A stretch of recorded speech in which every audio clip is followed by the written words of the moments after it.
Akkam jirtu hordoftoota sagalee tanaa nagaa gootii lafa jirtanitti nagaan isiniif haa baay'atu. Egaa viidiyoo biraan har'as deebi'ee dhufeera. Viidiyoon koo har'aa baay'ee faayidaa qabeessa kan ta'ee fi shamarran caalumayyuu itti fayyadamuu kan dandeessanidha jechuudha.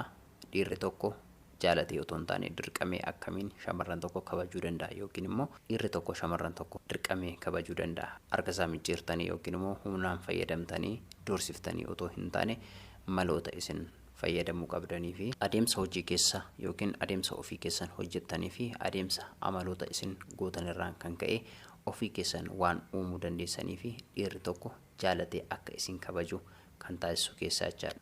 Kanaaf wanta isin fayyadu jedhee kanan yaade keessaa qabxiilee tokko tokko waliin haa ilaallu. Yaadni kun baay'ee isin fayyada waan ta'eef haga dhumaatti hordofuudhaan yookiin dhaggeeffachuudhaan akka irraa hordoftan yookiin immoo yaadichi baay'ee faayidaa qabeessa akka ta'e akka isin hubattan abdiin qaba. Kanaaf shamarroonni keenya erga dhaggeeffattanii viidiyoon kun hin fayyada jettanii barnoota irraa argattanii booda namoonni biraallee akka fayyadamaniif yookiin immoo shamarroota biraaf oolmaa akka isin ooltan viidiyoo kana sheerii akka gootan abdii guddaan qabaa jechuudha. Egaa warri viidiyoo kanaaf haaraa taatanis immoo sabiskiraayib gochuudhaan yeroo hundumaa gaa'ela keessatti jaalala keessatti akkuma kana jaalalatti otoo hin galiin gorsa akka kanaa waan chaanaalii kana argattaniif sabiskiraayib otoo hin godhin hin darbinaa. Sabiskiraayib yeroo gootan viidiyoon kun dafee akka isin ga'uuf mallattoo bilbilaa sabiskiraayibii fuuldura jirtu sana tuquu hin dagatinaa. Gara viidiyoo gootanis hin dabarsaa. Turtii gaarii. Egaa akkuma dursee isinitti hime jaalala keessatti faayidaa qabeessa kan ta'ee fi dhiirri tokko akka isin tuffatu kan taasise maalidha isa jedhu har'a baakgiraawundii keessan akka isin beektan barbaada. Dhiirri tokko erga jaalala wajjin jalqabdanii yookiin jaalala itti fuftanii jirtanii akka inni isin tuffatu kan taasise maalidha kan jedhu beekuu qabdu yookiin dursitanii waa'ee keessan sirriitti beekuu qabdu jechuudha gadi fageenyaan. Kanammoo akkamiin beekuu dandeessu? Jaalala keessatti kan si tuffachisuu danda'u caalumayyuu immoo dhiirri tokko akka si tuffatu kan taasisan keessaa inni bu'uurri isaan kanadha. Jaalala keessatti cimina kan dhabe yookiin immoo tuffatamuun kan fide maalidha? Yaada kee akka seeraan hin ibsanne yookiin immoo akka isatti hin dhiyyaanne kan sisiqiqqeesse sana yookiin akka ati isa fuulduratti sodaa guddaan guutamtu yookiin akka ati isa sodaattu kan si taasisu maalidha? Caalumayyuu dhiira sanaan yeroo wal argituttis ta'e yeroo waliin haasoftutti akka ati sodaattu kan si taasise sodaa uumamaan qabdu miti yookiin immoo sodaan keessa kee jiru sana yeroo booda kan sitti dhufedha jechuudha. Namoota biraa bukkee yeroo deemtutti yookiin hiriyoota kee biraa bukkee yeroo deemtutti yaada qabdu yookiin immoo wanta isaanitti himattu tokko sodaa malee kanatti isaanitti himattu yookiin immoo sodaa tokko maleedha kanatti isaanitti haasoftu. Haa ta'uyyuu malee isa bukkee gaafa geessu yookiin immoo isa waliin gaafa haasoftu akka ati sodaattu kan si taasise yookiin immoo akka kan si siqiqqeessu maalidha? Kanaaf sodaa akkasii kana uumamaan hin qabdu taanaan ati yeroo yaada kee ibsattutti yookiin immoo yoon yaada koo ibsadhe nama kana mufaasisuu nan danda'a yookiin immoo namni kun natti aaruu danda'a, natti qabamuu danda'a yookiin immoo nama kana dhabuu danda'a, namni kun natti gaddinaan na dhiisee deemuu danda'a kan jettu sodaa hin taane keessa keetti uumaa dhufte jechaadha. Of eeggannoo daangaa darbe yaada kee ibsachuuf waan qabdu hundumaa himachuuf kan sodaatu inni kun sodaa hin taanedha. Inni kun sodaa galma ga'umsa hin qabnedha jechuudha. Kanaaf yaada qabdu keessa keetti gudunfachaarra yookiin immoo keessa keetti qimii qabachaarra yoo kana haasofte sirraa addaan bahaa yoo kana haasofte aniifati gargar ba'uu keenya jedhee dhiira si doorsisu waliin haasawaa sodaachuun kee siif miidhaa guddaadha jechuudha. Kan si barbaachisu dursitee nama kanarraa adda ba'uudha yookiin jaalala isaaf qabdu adda kutuudha jechuudha. Yoon kana dubbadhe narraa adda ba'uu danda'a, yoon kana godhe narraa adda ba'uu danda'a jettee sodaachuu keerra ammuma kanaa kaastee namni kun sodaa guddaa waan si keessa uumeef yoo adda baate irra siif filatamaadha jechuudha. Kuni jaalala keef nageenya keefis sodaachisaadha jechuudha. Jaalalli dhugaan jaalalli sirrii ta'e jaalala sodaa malee yaada ofii ibsachuu danda'anii fi jaalala mariidhaan waan tokko hiikuu danda'an waan ta'eef inni kun immoo jaalalli sodaa qabu jaalala nagaa qabu yookiin immoo jaalala dhugaa miti waan ta'eef ammumaa kana kaastee waan akkanaa kanarratti tarkaanfii mataa kee fudhachuun si barbaachisaa jechuudha. Inni kabraa otoo hin balleessin dhiifama gaafachuu. Nama tokko jaallattee otoo wajjin jirtu otoo jaalala wajjin jalqabdee jirtu gaafa inni jaalala sana balleessu yookiin immoo gaafa inni jaalala sana waliin otoo deemaa jirtuuni gaafa inni sitti balleessu jaalala sun keessatti ofiisaa balleessee ati dhiifama gaafachuu hin qabdu. Namoonni tokko tokko ofii isaanii balleessanii akka ati kadhattu yookiin immoo akka ati dhiifama gaafattu barbaadu. Inni kun siif jireenya keefis haa ta'u jaalala keef nageenya hin kennu jechuudha. dhiifama gaafachuun waan guddaadha. Dhiifamaan wanti argamu waan hedduun ni jira. Haa ta'uyyuu malee balleessiteeti yoo dhiifama balleessiteeti dhiifamni yoo balleessiteeti dhiifama kanatti gaafachuu dandeessu.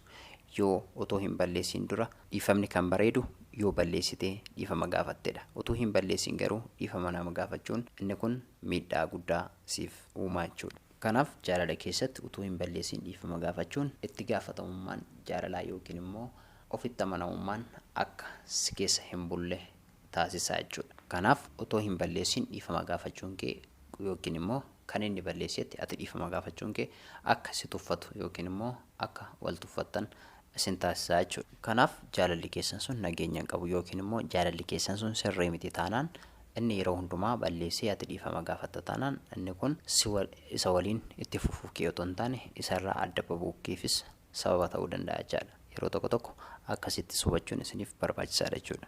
Inni kan biraa jaalalleen kee tokko yookiin dhiirri tokko si jaalatee akka inni si kabaju kan taasisu keessaa daangaa bu'uura ta'e kaa'uun isiniif barbaachisaadha. Kana yeroon isiniin jedhutti jaalalli namni tokko yookiin dhiirri tokko mirgasaa yookiin fedhiinsaa jaalala sun irratti kabajamee booldi ta'ee kan ittiin argamu ta'uu kan ittiin argamu miti. Kana yeroon isiniin jedhutti jaalala keessatti fedhiisaa dhorkuun kuni isiniifis nageenya keessaniifis barbaachisaa akka ta'e yeroo tokko tokko beekuu qabdu. Kana yeroon isiniin jedhutti dhiirri tokko isin jaalatee yeroodhuma hunda fedhiinsaa kan inni jedhe wanta inni fedhe hundumatu godhama taanaan mirgi kan isaa qofatu eegama taanaan inni kun akka isin tuffatu isin taasisa jechaadha. Yeroo barbaadetti dhiirri tokko shamarran tokko waameen argata taanaan yeroo barbaadetti dhiirri tokko shamarran tokko akka barbaadetti isheetti taphata taanaan dhiirri tokko yeroo barbaadetti yookiin yeroo ofiisaa beellametti malee yeroo isheen beellamtetti hin mijatuuf taanaan inni kun akka isin tuffatu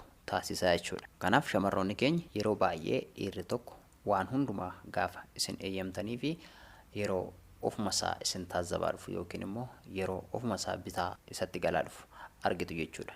Kun akkamitti kana okeenaan jette akkamitti waan inni si gaafatu hundumaa hin gootaaf taanaan waan inni si gaafatu hundumaa yeroo inni si gaafatutti hundumatti okee jetta taanaan inni kun isin taazzabsiisa jechaadha. Akka inni isin tuffatu taasisaa jechuudha. Inni kan biraa yaada kee yookiin sammuu keetti hirkachuun si barbaachisa. Kana yeroon isiniin jedhutti shamarroonni baay'een yaada namootaatiin kan isin deemtan, yaada nama biraatiin, gorsa nama biraatiin kan isin deemtan.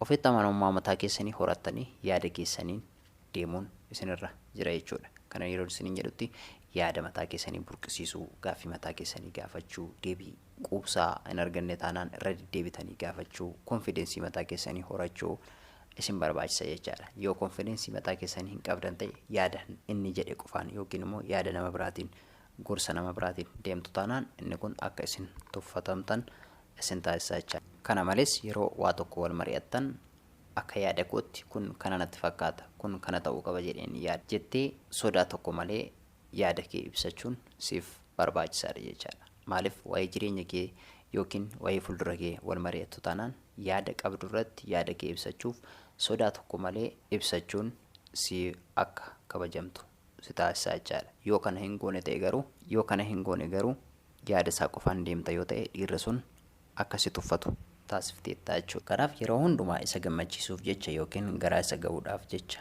narraa adda bahaalaati jettanii sodaachuudhaan yaada isaa qofa deeggaruun yaada isaa qofatti amantanii deemuun isiniif dhiibbaa guddaa uumuu danda'a jechuudha. Yeroo tokko tokko yaada inni kaasu gaarii akka hin taane utuu beektanii isa gammachiisuudhaaf yookiin garaa isa cibsuudhaaf jettanii yaada sana akseeptii yeroo gootan yookiin immoo sirriidha jettanii yeroo fudhattanitti ni argama jechuudha. Haa ta'uyyuu malee boodarra gatii isin kaffalchiisuu danda'a. Wal tuffachuun, wal jibbuun kan dhufu isarraan ka'eeti jechuudha. Inni kan biraa obsa daangaa hin qabne.